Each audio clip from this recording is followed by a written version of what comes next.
My friends, it doesn't matter if you're in the United States, England, Germany, Japan, areas of Africa, South America, it doesn't matter. We are all in the same boat together. The private banking cartel, 6 major super banks, have created Ponzi schemes. They have sold over 1.5 quadrillion. That's $1,500 trillion of fraudulent derivatives, counterfeit instruments, financial instruments of fraud. The IMF and World Bank are their international holding companies. Regionally, we have the private central bank of the U.S., the Federal Reserve, the Bank of England over in England. We have the private central bank in Ireland. It's the same everywhere, except for a few, quote, rogue nations that aren't controlled by this cartel. And those are countries being menaced by the globalist military. They are engineering the total collapse of society. I've been talking about this for 11 years, since they got rid of the Glass-Steagall Act here in the U.S. and simultaneously in other nations got laws passed so they could do this and get away with it. On the way up, with the thousands of trillions that they manufactured out of nothing, they bought up the entire infrastructure, the media, the defense contractors, everything. On the way down, they hold populations hostage and say, give us trillions more or we will implode the economy. That's what happened over 2 years ago in October of 2008 when Henry Paulson, the Secretary of the Treasury, went and told the House and Senate, there'll be martial law, blood in the streets, total collapse if you don't do what we want. Here we are 2 years later. Europe gave in. Japan gave in. The United States gave in. And now you see Ireland, you see Greece, you see Portugal, Spain, Germany on the edge of collapse. And what do the central bankers say? Give us trillions more, raise your taxes in your countries, cut benefits, and pay almost everything that you raise in taxes to us. But it's mathematically impossible. Listen to me. I've interviewed literally hundreds of top economists on this. This is a fact. It is mathematically impossible to ever pay back the 1.5 quadrillion. That's a conservative number. They know that. And so look at Ireland. Just a few months ago, they entered the EU. They were told, oh, you're a great economy. It's so wonderful. But under the EU agreement, they're now under the control of those private banks. And suddenly, oh, my gosh, your economy's over. You've got to pay 20% of your GDP on top of what you're already paying to offshore banks. The head of their private central bank told the BBC that we want foreign banks to own Ireland. This is a good thing. Irish banks are up for sale. We're going to cut your pension funds that the government forced you to pay in for decades. We're going to cut the veterans' care. We're going to, again, slash road repairs, you name it, but the taxes go up. Everything goes to the private bankers. That's austerity. They cut the budget for the population. See, first they get you dependent on government. This is their system. They grow government. And this has happened all over the world over and over again. The globalists are done gobbling up third world countries. They're moving on to Europe and the United States now. No one is safe. Australia, Canada, you name it. The same system is taking place. That's how we knew what they would do in the West, because we'd seen them do it in the third world. We saw the economic hitmen setting up the same system. This is such important information, and I hope you're listening to me. There is no light at the end of the tunnel unless we do not pay these bankers all of this fraudulent debt they've manufactured. If we don't throw these private central banks out of our countries, if we don't return sound monetary policy controlled by our Congress and parliaments. This is designed to implode economies and transfer all wealth to them. That's why whether it's Europe or the United States or any other country or region they control, the central banks and the private banks are making record profits in the trillions, billions in individual bonuses in many cases. They know what they're doing. This is a consolidation of power and control. They're slashing police locally. They're slashing basic services, but the taxes go up because everything is going to them. Now remember, the United States is about a year behind Europe. And in Europe, in the last year, they have been slashing police, cutting roads, raising literally in some countries hundreds of new taxes per nation. They have been squeezing the population. They have been turning paramilitary tax collectors loose on people. They've been getting rid of all the tax exemptions. They are squeezing and squeezing and squeezing like the Sheriff of Nottingham from the fables of England hundreds and hundreds of years ago with Robin Hood and his merry men. This is actually happening to us. And so the media is spinning this in Europe and here in the U.S. saying, oh, look at good conservative politicians. They are slashing infrastructure spending. They're slashing pensions. They're slashing veterans benefits. Aren't they great? They'll get us out of this problem. That's a tiny piece. The whole U.S. debt is $14 trillion. There's 1.5 quadrillion worldwide, and even the Washington Post estimates the U.S.'s share of that is $600 trillion. It's impossible. They could devalue the money like this was Zimbabwe or Weimar Republic, Germany in the 1920s and 30s, and it's impossible. Do you understand? All the solutions they give you are only to consolidate power. It's economic warfare. So Europe, on average, is about a year ahead of us. And you watch, as we told you in my film Obama Deception a year and a half ago, it would start in Greece, and then Ireland, and then Portugal, and in Spain. That's what the economists we interviewed said would happen.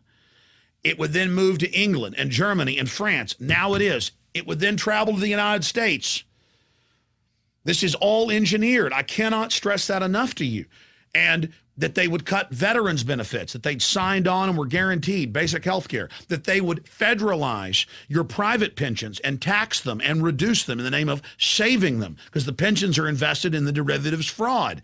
That's the trap. They hold you hostage. They get you to invest in their derivatives, your county, your city, your police pension, your federal pension, and then that money's not there. Oh, if you want to get that pension, you've got to bail out the banks. But it's not a bailout. They set this up. And so now it's here. Just this week, White House official, Obama to freeze pay of federal workers. Notice all the news in the last week about how, oh, he doubled the amount of federal workers getting $150,000. Oh, about how great they're having it.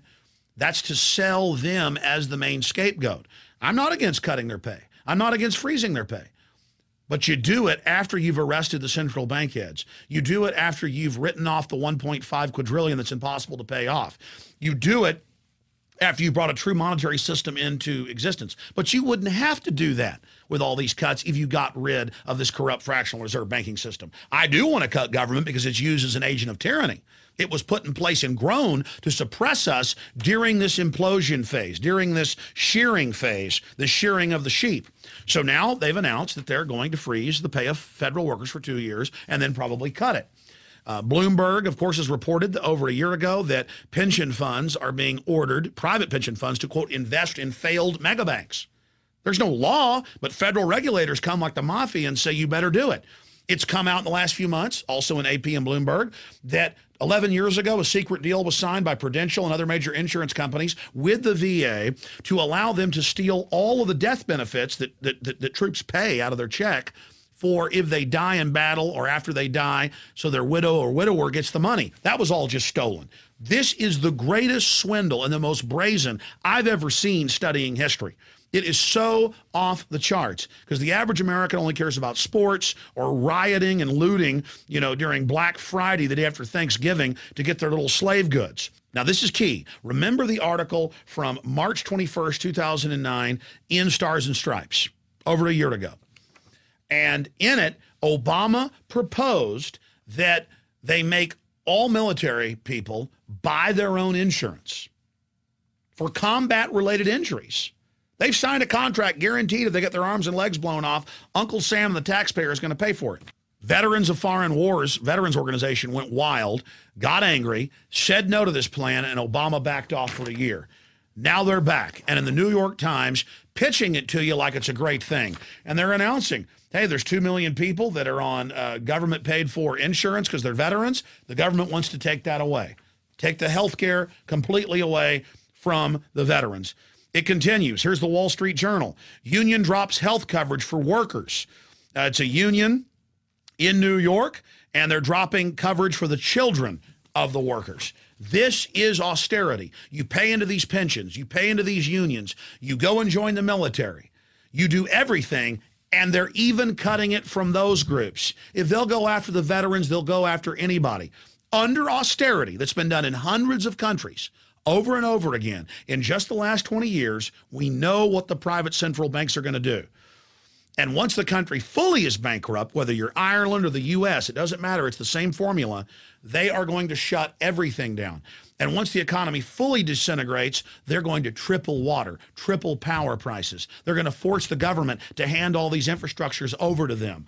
They are going to completely sell out the nation even further. You think the communist Chinese run the Panama Canal and most of our former military ports on our east and west coast? You think that's bad? You think the Arabs owning so much of our infrastructure is bad? You think foreign banks, coming in here with a fire sale, buying up our companies is bad and our highways? You ain't seen nothing yet. Austerity is total enslavement, economic bondage for you and your family, and it's all a fraud. The mega banks engineer it. They get tens of trillions of dollars of tax money. They implode the economy and demand even more because we're held hostage by them. And it's not even a solution. It's only going to get worse. It is a distraction to cut the veterans' health care. It is a distraction to steal people's pension funds. It is pure robbery. We must kick this system out. We must bring these bankers to justice and write off this fraudulent debt. We do not owe it. But the banks in the last 100 years in the West have openly fostered this system of getting us into debt so they could profit on the fiat loans they make up out of nothing. But we're now entering the end game where they're fully imploding us by design. It's the bankers or us. We don't have a choice. You've got to tell everyone you know about this. You've got to inform them so they understand. I mentioned these earlier, but again, here it is. BBC News, Irish Republic banks for sale. And they've got the head of their private central bank that runs the country, this fourth branch of government, Patrick Honohan, openly saying that the International Monetary Fund will now save Ireland. And how will they do that? By slashing pensions, by cutting police, by cheating veterans in their health care. It's the same laundry list. It always is. And he goes on to say, I've been an advocate for many years of the value for small countries to have foreign owners for their banks. Did you just hear me? This is treason. And it's the same thing here. This is a global government, a private corporate global government, taking over every major society with the same formula. It is fraudulent, and it must be resisted or we have no future. We cannot allow this new dark age to begin. These central banks openly wage war against the real economy. They openly are the biggest funders, Goldman Sachs and others, of the fake environmental movement to shut off our energy. They are waging war against the real economy. They want an austerity, a neo-feudalistic serfdom to control you and your family. So you're so poor, you can't resist them. This is their answer to the Renaissance. This is their answer to human liberty, is this modern form of mercantilism that's meant to consolidate power. Austerity is here. And it's going to get worse and worse. There's no way out but identifying these people, taking our country back, and bringing them to justice. Brazil and a few other countries have successfully thrown them out. We can do it here, and the United States can then become the light of liberty worldwide again. Or, as I said, we're all screwed. You have been warned, ladies and gentlemen. Now it's up to you to take action. The ball is in your court. This is one of the most important videos we've ever produced. Please get it out to everybody you know. Visit Infowars.com and PrisonPlanet.com. When you're on the site, you can also tune in 24 hours a day to my daily radio broadcast. There's also a free iPhone app to listen to the syndicated radio show when and where you want.